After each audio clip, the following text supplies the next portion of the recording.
সুপ্রিয় শিক্ষার্থী, তোমরা কেমন আছো? ভালো আছো নিশ্চয়ই। আমি তোমাদের দয়ায় ভালো আছি। তো করোনাকালীন সময়ে আমাদের সদাশয় সরকার তোমাদের জন্য অনলাইন ক্লাসের ব্যবস্থা করেছে। যদিও আমরা করোনার কারণে স্কুলে উপস্থিত হতে পারছি না, তো ঘরে বসেই অনলাইন শিক্ষা ব্যবস্থায় তোমাদেরকে যুক্ত থাকতে হচ্ছে। আজকে তোমাদের অনলাইন ক্লাসে আমি যুক্ত হচ্ছি মোহাম্মদ রেজাউল করিম। আজকে তোমাদের সপ্তম শ্রেণীর বিজ্ঞান বিষয়ে আমি তোমাদের একটি পাঠ নিয়ে উপস্থিত হব। তো বন্ধুরা, তোমরা মনোযোগী হও, ইনশাল্লাহ অনেক কিছু জানতে পারবো। তো তোমাদের নিশ্চয়ই মনে আছে সেই পঞ্চম শ্রেণীর একটি কবিতার কথা, সিডি চলে টিভি চলে বাজে টেলিফোন, দরজায় কান পেতে শোন। অর্থাৎ হ্যাঁ, ঠিক বলছো, এটা সেই শব্দ দূষণ কবিতার কথা। শব্দ দূষণ। হ্যাঁ, আজকে বন্ধুরা গতদিনে তোমাদের আলোচনা করেছিলাম পানি দূষণ নিয়ে। আজকে আমরা শব্দ দূষণ নিয়ে আলোচনা করব। তোমরা ঠিকই ধরেছো, শব্দ দূষণ।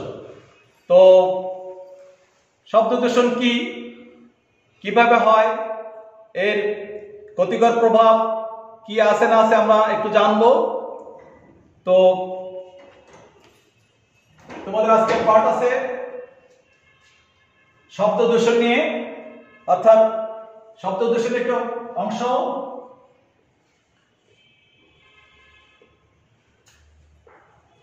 শ্রাব্যতার সীমা ও নয়েজ। শ্রাব্যতার সীমা অর্থাৎ একটি শব্দের শোনার ক্ষমতা হচ্ছে শ্রাব্যতার সীমা। মানুষ কতটুকু শব্দ শুনতে পারে বা কি রকমের শব্দ শুনতে পারে না, এটা একটা সীমারেখা আছে। আমরা প্রতি সেকেন্ডে একজন মানুষ বা একটি প্রাণী প্রতি সেকেন্ডে 20টির কম কম্পাঙ্ক যদি হয়, কম্পাঙ্ক বলতে কি বোঝো? অর্থাৎ একটি বস্তুকে যদি আমরা নাড়া দেই সেটা কেঁপে ওঠে, সেই কেঁপে ওঠাকেই ওই বস্তুর কম্পাঙ্ক বলা হয়। যে প্রতি সেকেন্ডে 20টির কম কম্পাঙ্ক যদি সৃষ্টি হয়, আমরা সেই শব্দকে শুনতে পাই না। আবার যদি 20,000-এর বেশি কম্পাঙ্ক যদি তৈরি হয়, আমরা সেটাকেও শুনতে পাই না। তো এই যে কম্পাঙ্ক, আমাদের শোনার ক্ষমতা কতটুকু বা কতটুকু নেই, এটি শব্দ দূষণের মাত্রাকে বুঝিয়ে দেবে। অর্থাৎ আমরা অর্থাৎ প্রতি সেকেন্ডে 20টির কম বা 20,000-এর বেশি কম্পাঙ্কের শব্দকে আমরা শুনতে পাই না। যদি 20,000-এর বেশি কম্পাঙ্কেও কোনো শব্দ তৈরি হয়, সেটাই তখন শব্দ দূষণ সৃষ্টি করে। অর্থাৎ আমরা যদি দেখি পানিতে যে জিনিস থাকার কথা সেটি যদি না থাকে, তাহলে বা বেশি অন্যান্য উপাদান যদি বেশি থাকে, সেটাই পানি দূষণ।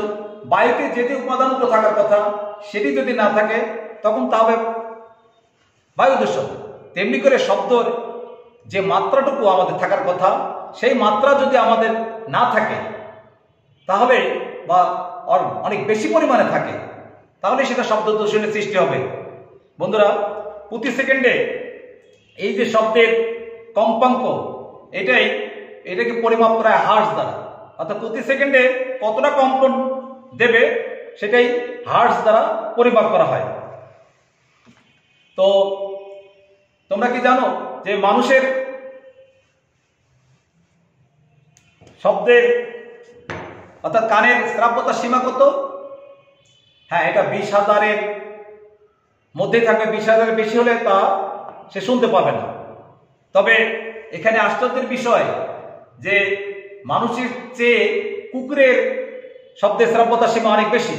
অর্থাৎ কুকুর 20,000 কম্পাঙ্কের বেশিও শব্দ সে শুনতে পায়।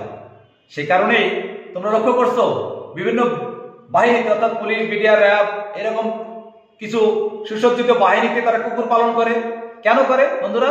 হ্যাঁ, বুঝতে পারছি যে হ্যাঁ, অনেক সময় হুইসেল, পুলিশ বাহিনী বা বিডিআর বা বিভিন্ন বাহিনী তখন হুইসেল অনেক সময় মানুষ শুনতে পায় না, কিন্তু কুকুর কিন্তু অনেক দূর থেকে সেই পুলিশের হুইসেলটা বুঝতে পারবে। তাদের সেই শ্রাব্যতার সীমাটা অনেক বেশি, বেঁধে তারা শুনতে পারে। এই জন্যই বিশেষায়িত বাহিনীতে কুকুর পালন করা হয় বিভিন্ন কাজের জন্য। তো শব্দের এই শ্রাব্যতার সীমা মানুষের চেয়ে বেশি কিছু কিছু প্রাণীর মধ্যে আছে, তার মধ্যে কুকুর একটি।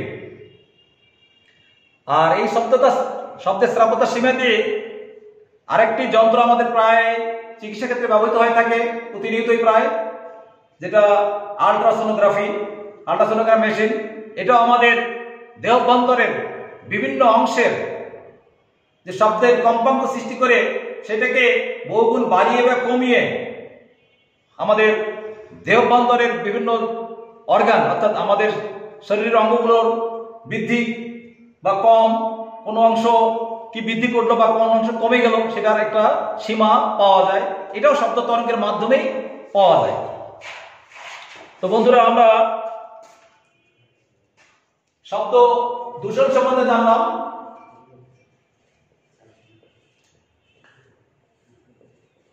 তাহলে শব্দ দূষণ কাকে বলে? পরিবেশে, অর্থাৎ আমাদের পরিবেশে তখন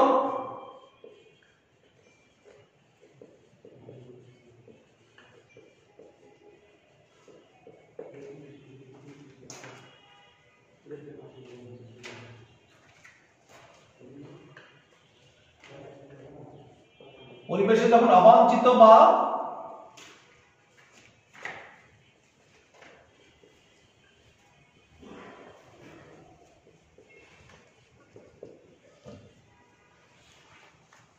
পরিবেশে যখন অবাঞ্ছিত অনাকাঙ্ক্ষিত শব্দ তৈরি হয় তখন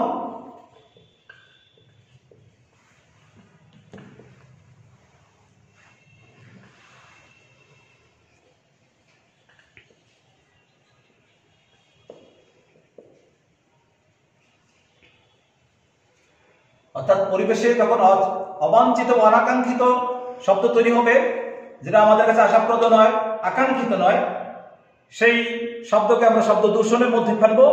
অর্থাৎ এখানে অবাঞ্ছিত ও অনাকাঙ্ক্ষিত, যা আমাদের শুনতে চাচ্ছি না, যেটা আমাদের প্রয়োজন নেই, এইরকম শব্দ যদি পরিবেশে আসে তখন সেটি শব্দ দূষণ তৈরি করবে। তো শব্দ দূষণ আমাদের কি কি ক্ষতি করতে পারে বলো দেখি?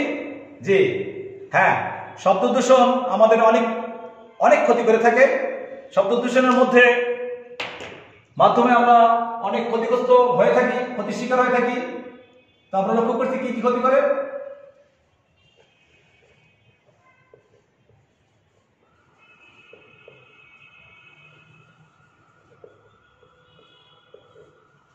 শব্দ দূষণের ক্ষতি কিভাবে আমরা শব্দ দূষণের মাধ্যমে ক্ষতিগ্রস্ত হচ্ছি, কি কি ক্ষতি করতে পারে?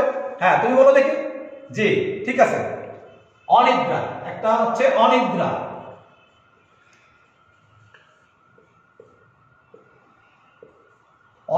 শব্দ দূষণ আমাদের নিদ্রাহীনতায় সৃষ্টি করে, অর্থাৎ আমরা সঠিকভাবে ঘুমাতে পারি না।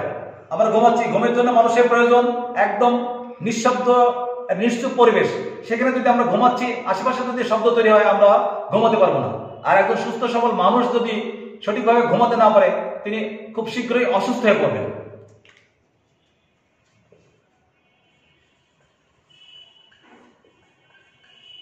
মাথা ব্যথা, শব্দ দূষণ আমাদের মাথা ব্যথা সৃষ্টি করে। অর্থাৎ শব্দ যদি আমি কোনো কাজ করছি, লেখাপড়া করছি বা অন্য কোনো কাজে নিযুক্ত আছি, এমন সময় আশেপাশে আমার প্রচুর অনাকাঙ্ক্ষিত শব্দ আসছে, এই অনাকাঙ্ক্ষিত শব্দ আমাদের কি করবে? আমাদের মাথা ব্যথা তৈরি করবে। অর্থাৎ আমাদের মাথায় যদি ঠিক না থাকে, আমরা অন্যান্য কাজ কিভাবে করব? আমাদের হেড অফিস দেখা বলা হয় মাথা। এই মাথা যদি ঝিমঝিম করে শব্দের কারণে, আমরা কোনো কাজে মনঃসংযোগ ঘটাতে পারবো না, যার ফলে কোনো কাজে আমরা সফল হতে পারবো না। তারপর উচ্চ রক্তচাপ, শব্দ দূষণের কারণে অনেক সময় মানুষের রক্তচাপ বেড়ে যায়, যে কারণে তার শারীরিক অনেক ক্ষতি হতে পারে। এরপর আসতে পারে বিরক্তি, ঘন ঘন শব্দ দূষণের কারণে মানুষের মধ্যে বিরক্তি সৃষ্টি হয়, যার ফলে কোনো ভালো কাজে মনোসংযোগ ঘটাতে পারবে না। এরপরে আছে দুর্ভাবনা। দুর্ভাবনা অর্থাৎ কোনো কিছু ভাবতেছি, শব্দ দূষণ আমাদেরকে সেই ভাবনাটাকে এদিক ওদিক সরে নিয়ে যাচ্ছে, ডাইভার্ট করতেছে, তার ফলে আমাদের ভাবনাটাকে তখন দুর্ভাবনায় পরিণত করে, এর ফলে আমরা সমস্যায় পড়ে যাই। আর সবচেয়ে বড় কথা, অনেক সময় শব্দ দূষণের কারণে আমরা কানে কম শুনতে পাই,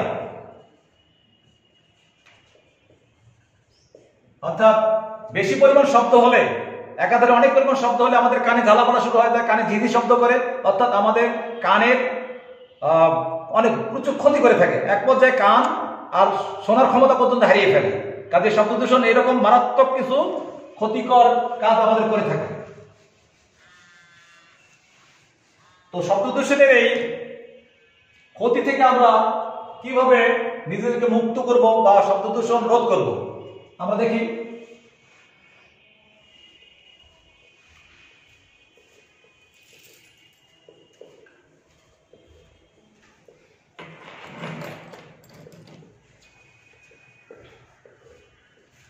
শব্দ দূষণ রোধের করণীয়, আমরা কিভাবে শব্দ দূষণ রোধ করব? এক কথায়, শব্দ যা যেখান থেকে সৃষ্টি হচ্ছে, অর্থাৎ শব্দ সৃষ্টিকারী উপাদান যেটা, সেখান থেকেই সেই উপাদানগুলোকে সরিয়ে রাখলেই আমরা শব্দ দূষণ রোধ করতে পারব।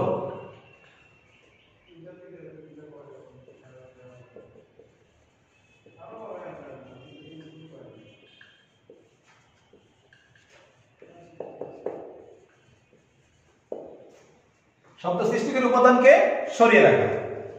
তারপরে আমরা আসতে পারি যে কলকারখানা। কলকারখানাকে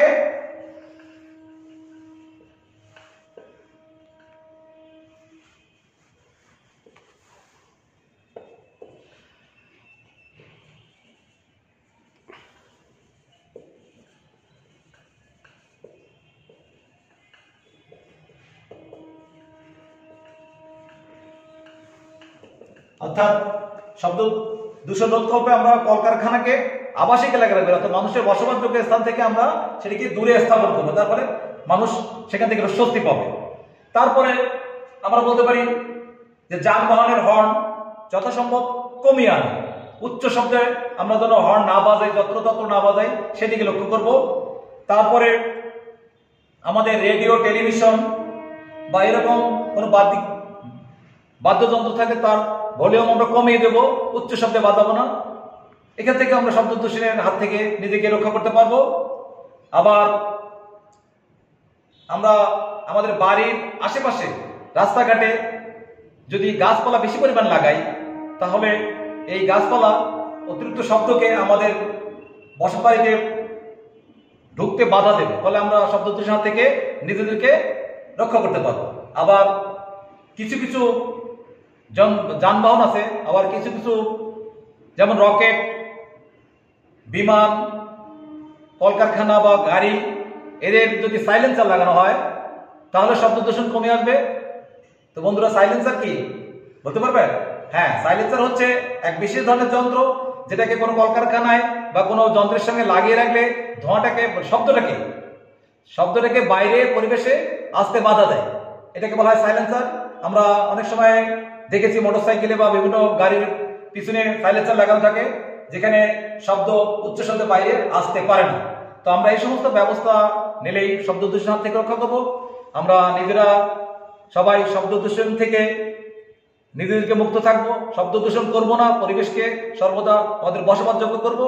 এই কামনা করে আজকে তোমাদের সঙ্গে অনলাইন ক্লাসের সমাপ্তি করলাম। আগামী দিনে দেখা হবে। ধন্যবাদ।